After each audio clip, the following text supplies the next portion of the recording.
Dominic Cole rarely strayed from his meticulous regimen. As the billionaire CEO of Cole Innovations, he prided himself on an unshakable routine designed to maximize efficiency. He insisted on reaching his office before sunrise, orchestrating a day stacked with back-to-back meetings that left virtually no margin for the unpredictable. Yet, on this particular Monday, everything careened off track. Outside, a persistent drizzle slicked the streets, turning the morning commute into a snail's crawl. Traffic signals blinked red in perpetuity. Lines of cars clogged the major arteries feeding into the city center. Normally, Dominic's driver would have navigated him smoothly, but Dominic had insisted on personally overseeing a new electric vehicle pilot project. So ironically, he'd dismissed his usual chauffeur. Now he found himself glaring at the bumper of the sedan in front of him, inching forward every few minutes. With each beep of the horn from impatient drivers behind him, a tension grew in his chest. He glanced at his watch, 6:58 a.m., already 13 minutes behind schedule, which by Dominic's standard was catastrophic.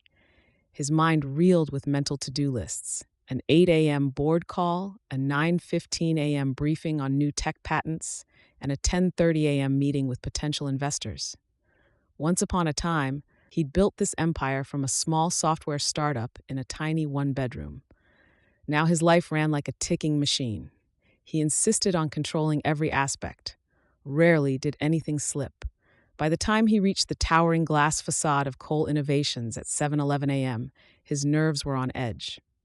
Rainwater dotted his tailored charcoal suit as he dashed from the parking area to the building's rotating doors, ignoring the doorman's polite greeting. He hurried past the lobby's modern art installations, sleek sculptures that matched the cutting-edge ethos of the company. Usually, he took his private express elevator that whisked him directly to his 40th floor office suite, but it was under maintenance this week for a software upgrade. So in his haste, Dominic rushed to the nearest elevator car, one that typically served a broader range of floors. Arriving at the elevator bank, he noticed one set of gleaming doors about to close, already occupied by a handful of people. Typically, Dominic would wait for another car. He preferred traveling alone. But the ticking clock in his head spurred him forward. With 2 large strides, he managed to slip between the sliding doors just before they shut. At once, he regretted the choice. The elevator was uncomfortably crowded. Office workers clutching umbrellas and laptops, a delivery person balancing a stack of boxes, and a couple of younger employees jostling over who would exit first. The overhead lighting glinted off damp shoulders, suit jackets, and a mixture of frazzled faces. The smell of wet fabric and coffee lingered in the air. He pressed himself into a corner, trying to preserve personal space. Couldn't they keep one elevator for top executives? He thought briefly, but quickly scolded himself for the elitist attitude. Cole Innovations championed accessibility and equality in the corporate environment. Besides, it was just an elevator ride, 2 minutes tops. Someone brushed his arm. A woman's voice, soft yet clear, whispered an apology. "Sorry, crowded morning." She held a leather folder, a large tote bag, and a slightly dripping umbrella that threatened to poke someone's leg. He glanced down to see warm brown eyes and a composed expression. A few stray droplets of rain clung to her black hair, gathered in a neat ponytail at the base of her neck. "It's okay," he replied, surprising himself with a calmer tone than he felt. Typically, even minor intrusions irritated him, but something about her presence felt oddly grounding. She was no older than her early 30s, with a calm focus that contrasted the general stress in the elevator. Their eyes met for a fleeting second. In that moment, Dominic picked up a sense of steady composure in her gaze, an unspoken confidence, as though she navigated hectic mornings all the time without losing her cool. He offered a small, almost imperceptible nod and turned his attention to the floor indicator, watching numbers light up as they ascended. As the elevator hummed upward, Dominic forced his mind to quell the annoyance over his disrupted routine. In a perfect world, he'd have glided up in his private elevator or arrived 30 minutes early as usual. Instead, he was pressed against strangers in a standard lift, one he rarely used, ironically in his own corporate tower. But fate can be capricious. He suspected nothing more than mild tardiness awaited him. Little did he know that the next few minutes would not only fracture the day's schedule, but also forever alter the carefully manicured trajectory of his life. The elevator ascended, 5th floor, 10th floor, 15th floor. Despite the steady hum, an unspoken tension pervaded. Raindrops still slid down the umbrella tips, and people shifted to let others press floor buttons. A soggy hush reigned. No one wanted to engage in forced conversation so early, especially soaked from the drizzle outside. Dominic found himself keenly aware of the woman next to him. She juggled her items with practiced ease, her folder pinned under an arm, the tote bag braced against her side, the umbrella carefully angled to avoid dripping on shoes. Occasionally, she'd glance up at the floor numbers, her posture poised but patient. The melodic scent of her mild perfume drifted over the usual elevator smell of wet coats. The elevator slowed at the 20th floor. A couple of passengers stepped out, letting in a faint draft of cool hallway air before the doors slid shut again. More space opened, giving Dominic a modicum of breathing room. He took a quiet breath, smoothing his suit jacket, mind swirling with the day's tasks. Get to my office, finalize the board briefing, handle the investor video call. He felt a slight nudge at his elbow. The woman cast him an apologetic grin, trying to shift her umbrella away from him. He responded with a small, polite smile. Oddly, that made him realize he rarely smiled at strangers. Usually his face was locked in a neutral expression of corporate gravity. The casual nature of her apology, her fleeting eye contact, gave him a fleeting sense of normalcy. He remembered a time long before the empire of Cole Innovations when human interactions like these were every day. The memory teased him, a whisper that maybe not everything needed to revolve around profit and deadlines. "Sorry," she whispered again. "Never expected the rain to cause this kind of crowd." Her voice was gentle, but had a measured calmness. Dominic just shook his head. "Don't worry, crowded morning for all of us." He noted the faint lines of tension around her eyes, as if she too had a million tasks waiting once she stepped off. She'd likely dash to a meeting, the same as him. The parallel of their shared predicament nudged an almost camaraderie out of him. At the 25th floor, more people exited. Soon, only about 6 remained. He felt his phone buzzing in his pocket, but the elevator's stifling closeness discouraged him from contorting to retrieve it. Just a bit further. A few more floors until he reached 40, his private domain, the environment he controlled. Then he could breathe. Without warning, the overhead lights flickered ominously. A jolt rattled the entire car. Gasps and startled exclamations echoed in the cramped space. Dominic's heart jumped. In the next second came a loud grinding noise, as though metal was scraping metal, and the elevator jerked to a shuddering stop. The entire compartment plunged into semi-darkness, illuminated only by the faint emergency panel and a flickering overhead bulb. For an agonizing moment, no one moved. A hush of dread set in, each passenger bracing for an aftershock. Then the woman near him let out a small, reassuring exhale, as if to calm herself. The floor indicators blinked erratically, going dark. The overhead fans sputtered, leaving the air stagnant. Dominic's adrenaline surged. He wasn't claustrophobic, but the idea of being trapped, especially with so much riding on his day, set his nerves ablaze. He pressed the emergency button, hearing a faint static crackle, no immediate response. Another passenger tried to call security on their phone, only to realize there was no signal at this altitude. Whispers turned to mild panic. A man near the front hammered the elevator doors, yelling for help. Another tried fiddling with the panel. Meanwhile, Dominic closed his eyes, inhaling. Stay calm. Panicking does nothing. He forced himself to shift into problem-solving mode. This was new territory. He was usually the one who possessed an exit plan for every crisis. In that swirl of tension, he felt a hand gently touch his sleeve. Elise. He realized he didn't know her name yet, but the name Elise Park faintly read on a small ID badge pinned to her tote. She offered him a nod of mutual reassurance, as though quietly saying, "We'll be okay." Something about that simple gesture steadied him more than he expected. He gave a short, reassuring nod in return. "We are stuck, but maybe we can get through this." People around them murmured about missed meetings, frantic attempts to text or call. The older gentleman from earlier began complaining of the rising heat. The overhead fan that typically kept the elevator from feeling suffocating had died with the main power. Warmth collected with each exhalation, each anxious shuffle. Between the flickering lights and the tension, the air felt heavy, a near tangible weight pressing on them. Dominic realized that, ironically, the woman's presence might be the only stable anchor he had at this moment, someone who didn't seem to panic under adversity. Seconds melted into minutes, an unsettling hush descending, except for the occasional scuffle or cough. The overhead light flickered again, threatening total darkness, but it held. People's breathing grew more labored in the warm, enclosed space. Dominic forced himself to remain composed, though inside, a swirl of frustration seethed.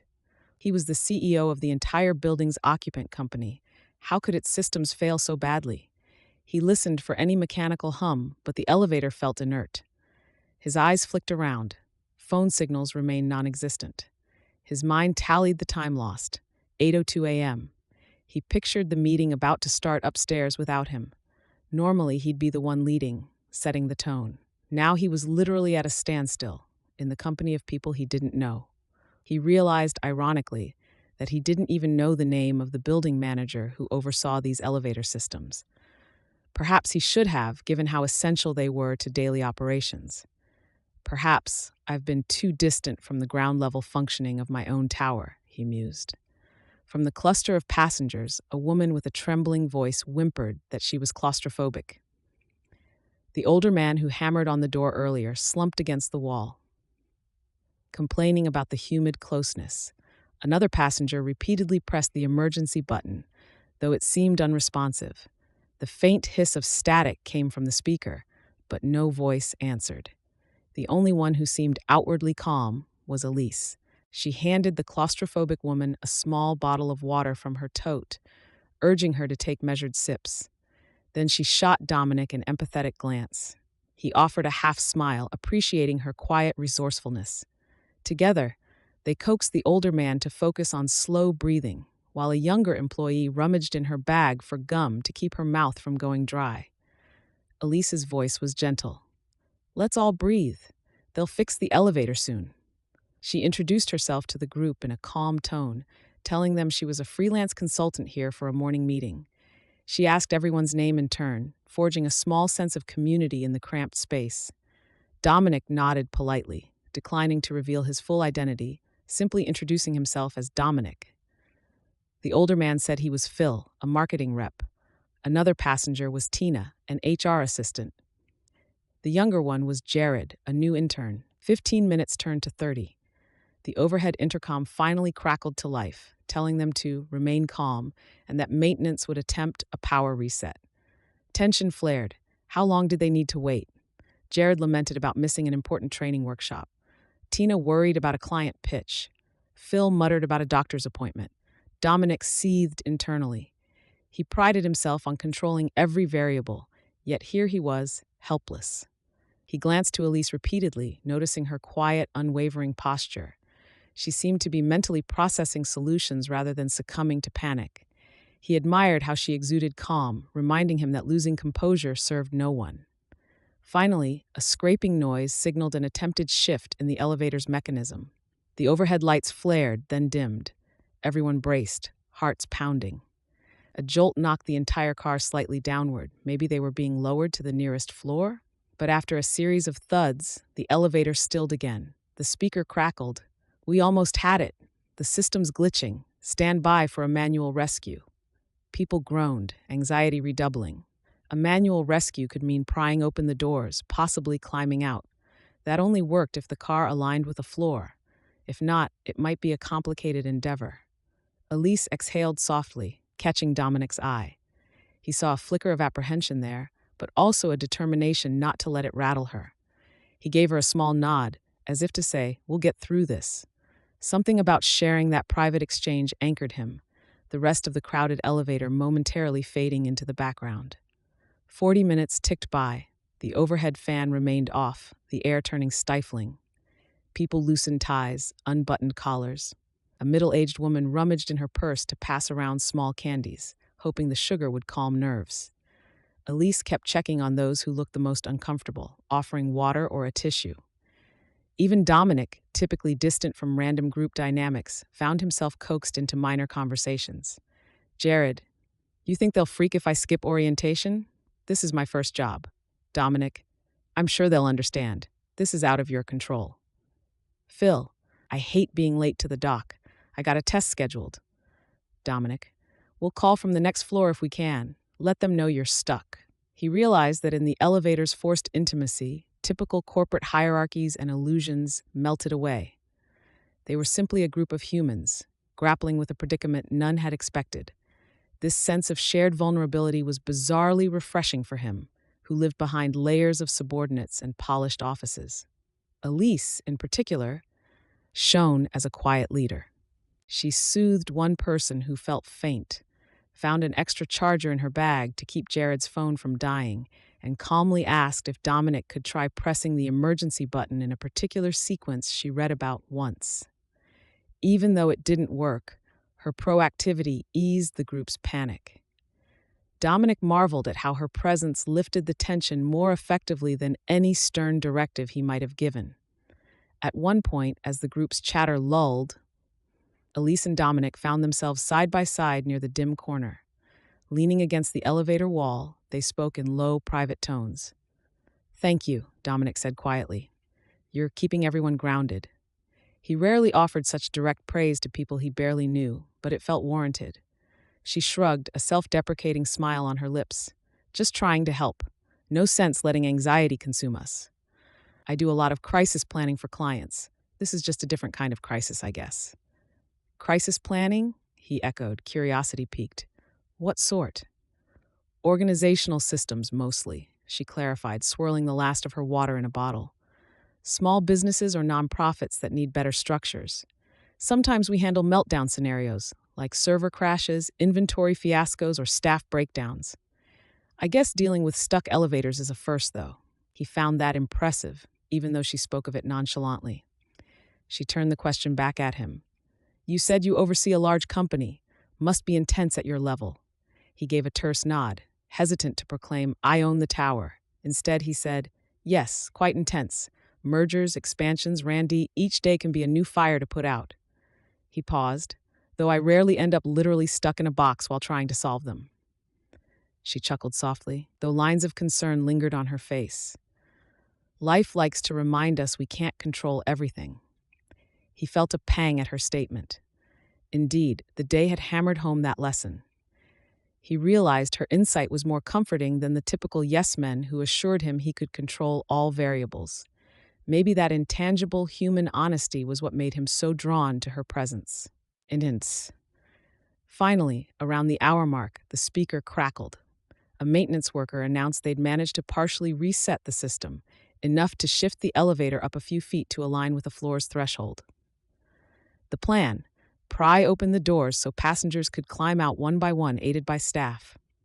They warned everyone to move carefully, no sudden movements. Relief surged, mingled with the tension of a physically awkward extraction. The doors hissed open about a foot, revealing a gap to a hallway. Building staff in high-visibility vests and a uniformed security officer were on the other side, urging them to come carefully. They had a small step ladder bridging the floor difference, but it still required each passenger to crouch and hoist themselves out, mindful not to disrupt the elevator's precarious position. One by one, they climbed out. Phil went first, the older man wobbling as staff pulled him to safety. Then Jared scrambled up, apologizing for his sweaty palms. Others followed. Dominic insisted on letting them go ahead, ensuring no one needed his help from behind. That left him and Elise last. She gestured for him to go first, but he shook his head. "You first. I'll keep it stable." She flashed a mild grin. The last two souls in this suspended box, bonded by an improbable sense of calm and crisis. Elise hoisted her bag up, then stepped onto the ladder. With staff gripping her arms, she slid out smoothly. The moment she disappeared from the elevator's gloom, a flicker of worry crossed Dominic's chest, as though the light had left with her. Next, it was Dominic's turn. As he placed a foot on the ladder, the elevator rattled ominously. A hush fell, staff urging him to move slowly. He clenched his jaw, mindful that a misstep could jostle the elevator. After a tense second, he hauled himself up and tumbled onto the hallway floor. grateful arms pulling him clear. A wave of relief shot through him as the mechanic outside swiftly locked the elevator doors. Freed at last. The corridor thrummed with scattered applause, sighs of relief, and paramedics checking if anyone needed medical attention.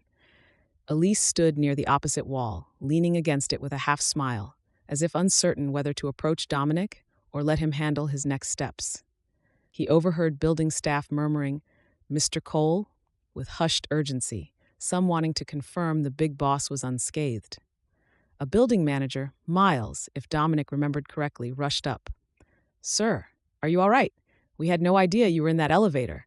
Maintenance is still diagnosing the main power glitch. We deeply apologize." The manager's frantic tone indicated a swirl of anxiety about potential backlash from the company's top occupant. Dominic brushed it off with a curt nod. "I'm fine. Just get it fixed safely." The shift from average bystander to CEO identity was stark. He felt the gazes of staff who realized with shock that Mr. Cole had nearly been stuck in his own tower. Meanwhile, Elise observed from a short distance, an intrigued look flickering across her features. Once paramedics confirmed no one was seriously injured, the crowd dissipated.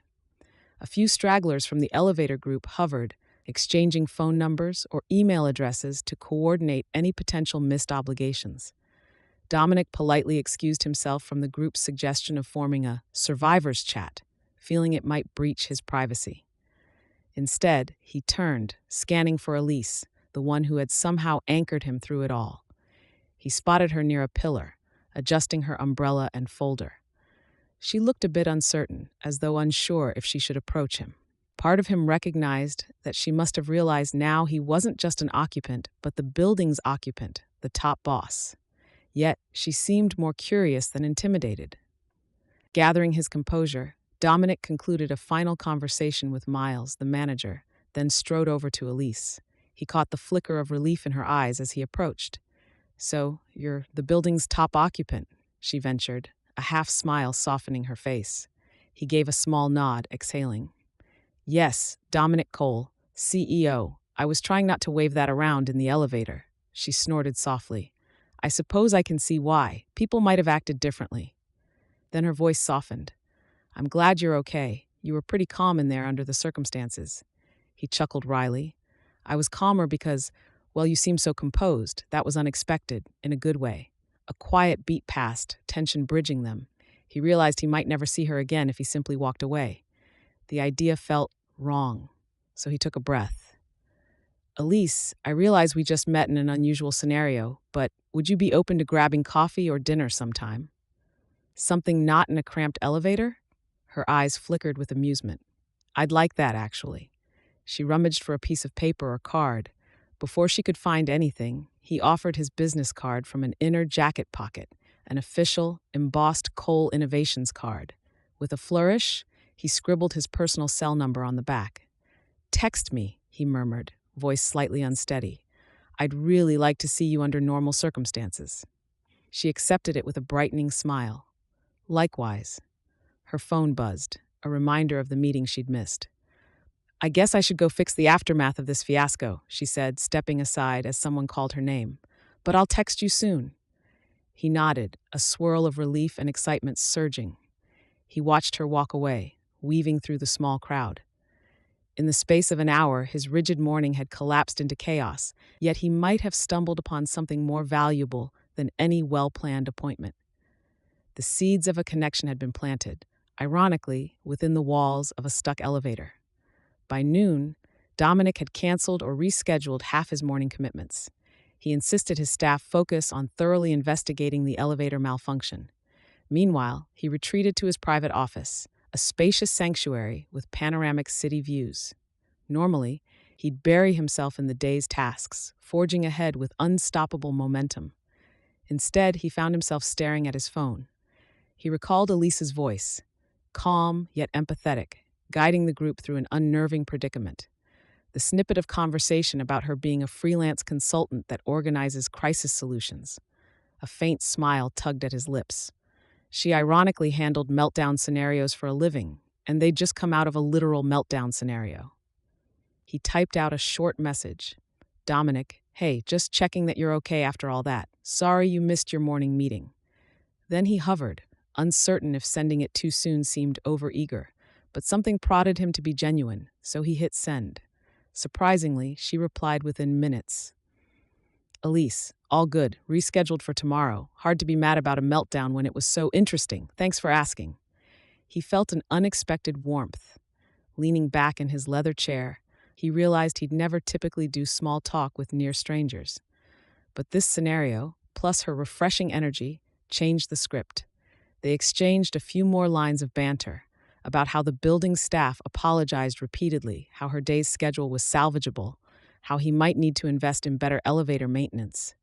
Something about the conversation was easy, unforced. In an otherwise turbulent day, she offered a sweet anchor of normalcy. By day's end, he found himself looking forward to possibly meeting her again, a curiosity urging him to see where this bond might lead. 3 days later, they arranged a dinner. Elise suggested a quiet bistro tucked away in the city's arts district, far from the corporate high-rises. Dominic, used to exclusive restaurants with steep price tags, welcomed the change. He arrived early, pacing near a small fountain outside. The aroma of freshly baked bread drifted from the bistro's open windows. He was uncharacteristically nervous. When Elise appeared, wearing a simple blue dress, hair loosely curled, he felt a jolt of recognition. She was the same person who radiated calm in that sweltering elevator. Yet outside that environment, he noticed new aspects, a subtle confidence in how she carried herself, a spark in her eyes that signaled curiosity and good humor. They sank into conversation with surprising ease over a shared basket of bread and a bottle of modest wine. She recounted her day consulting for a nonprofit that had chaotic data systems, laughing at the comedic side of trying to find old spreadsheets. He recounted how the elevator fiasco spurred him to demand a top-down inspection of building safety. They teased each other about future meltdown plans. Maybe next time we can get stuck in a rotating door, she joked. The laughter that night felt honest, free of the normal corporate airs or date night pretenses. Dominic realized how seldom he'd truly laughed with someone outside professional circles. The meal extended beyond typical dinner length. Dessert turned into cappuccinos, and cappuccinos turned into a meandering stroll past murals in the arty neighborhood. Under street lamp glow, they shared bits of personal history. She had grown up in a working-class family, discovered a knack for system organization in college, then branched out as a consultant. He told a simplified version of building Cole innovations from scratch, though he didn't dwell on the billions or global expansions. By the time they parted, exchanging a gentle handshake and a bright-eyed goodbye, both sensed an intangible shift. They'd gone from strangers trapped in an elevator to two individuals with genuine synergy. Dominic felt a flutter, rare for someone who prided himself on unwavering composure. One date turned into 2, then 3. Over the next few weeks, they navigated the city's offerings, a jazz club in a renovated warehouse, a small local museum exhibit. Elise teased him about his preference for scheduling every date meticulously. He teased her about her obsession with color-coded notebooks for client projects. They found the banter refreshing, a sign of how comfortable they'd become. At times, glimpses of their differences surfaced. He'd get dragged away by urgent calls from the board or high-profile clients. She sometimes worked nights to finalize a chaotic system for a new client. But whenever they found time to meet, the conversation was fluid, the intimacy growing. Both recognized that beyond the comedic premise of meeting in a stuck elevator, they shared deeper values, a quiet longing for authenticity in a city that prized outward success. Eventually, office rumors confirmed that Mr. Cole had a new companion, but Dominic brushed aside gossip. He was too focused on building something real with Elise, a woman who recognized him not as a figurehead, but as a flawed, earnest man seeking genuine connection. One crisp afternoon, Dominic found himself inviting Elise to a corporate event, an annual charity gala hosted by Cole Innovations. At first, he hesitated, worried it might overwhelm her or drag her into superficial circles. But the philanthropic dimension appealed to her consultant background, and he craved her moral support in the glitzy environment he often found stifling. She accepted, though admitted nerves about stepping into the high society scene. He assured her he'd stay by her side, and that overshadowing illusions of status wouldn't matter if they faced it together. The night arrived. Elise wore a tasteful, understated gown in soft gray, hair pinned up elegantly. He, of course, donned a sleek tuxedo. Seeing her in that ensemble stole his breath. She simultaneously looked regal and approachable. At the gala, they navigated crowds of VIPs, journalists snapping photos, board members eager for Dominic's ear. Elise met various company executives who were polite, if a bit guarded. A few recognized her name from the elevator fiasco story that had circulated. She handled it with poise, deflecting unsubtle curiosity about how a consultant had caught Mr. Cole's eye. Through it all, Dominic watched her with admiration, reaffirming that their bond was more than a fleeting spark. She had a gift for connecting with people, forging authentic conversation even in a swirl of corporate pretenses. At one point, a philanthropic partner approached, praising Dominic's donation. Elise chimed in with thoughtful ideas about measuring success beyond money. The partner listened, intrigued. Dominic marveled at how her intelligence and empathy fit seamlessly with the event's mission. Later, in a quieter corner of the gala's ornate foyer, Dominic admitted something more personal. He confessed he had once been engaged years prior, but it fell apart when his ex-fiancée couldn't handle the relentless demands of his corporate life. We realized we barely saw each other. She wanted me to step back. I refused. We parted ways, he said, voice tight with regret. Elise listened intently, eyes flickering with empathy. "I'm sorry that happened," she murmured. "Must have been tough." He nodded, glancing away.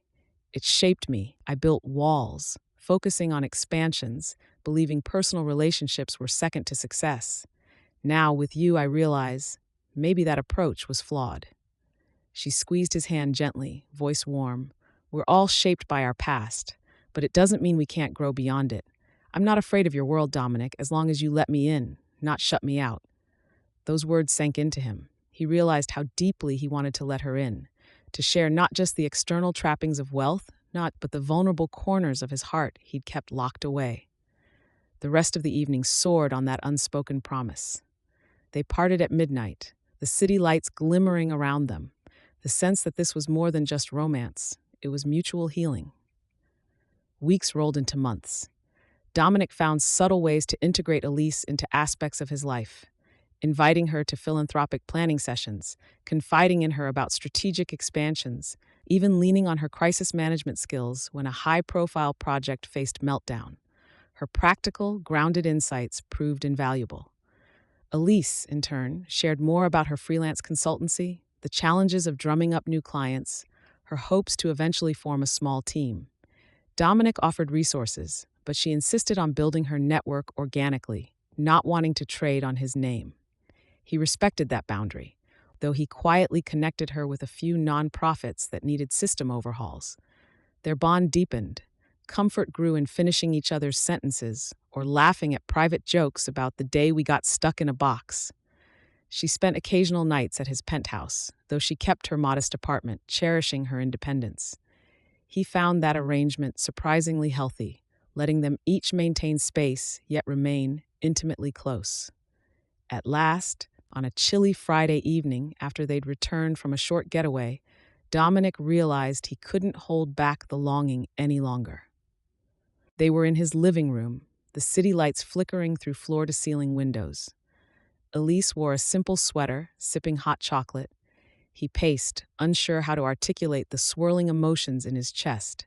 She noticed his agitation, a gentle smile forming.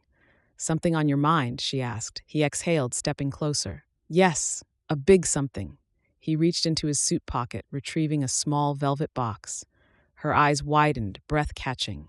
In that hush, he parted his lips. "Elise, you changed my life when we were trapped in that elevator. Not because it was dramatic, but because you gave me a glimpse of genuine empathy, calm, and honesty that my world so often lacks. You saw the real me."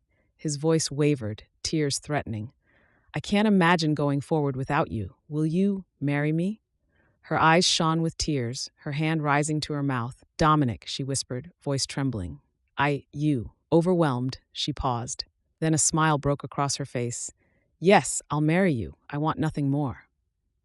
He slipped the ring onto her finger, a tasteful solitaire diamond with subtle intricacies, not gaudy but reflective of his taste for quality and her preference for understated elegance. As they sealed it with a tender, trembling kiss, the city shimmered beyond them, a silent witness to the two souls who'd found each other in the most unexpected place, a suspended box that forced them to slow down, see each other, and ultimately find love. Their wedding, a few months later, was intimate yet warm. Close friends, a few corporate allies, and Elise's family from out of town, plus Dominic's colleagues who'd witnessed his transformation. They joked that the elevator in the venue was thoroughly inspected. During the ceremony, the officiant quipped about fate's sense of humor in bringing them together. Laughter rippled through the guests. The newly married couple made a vow not to let unstoppable schedules or corporate tangles overshadow the simple, essential bond they discovered in that stuck elevator.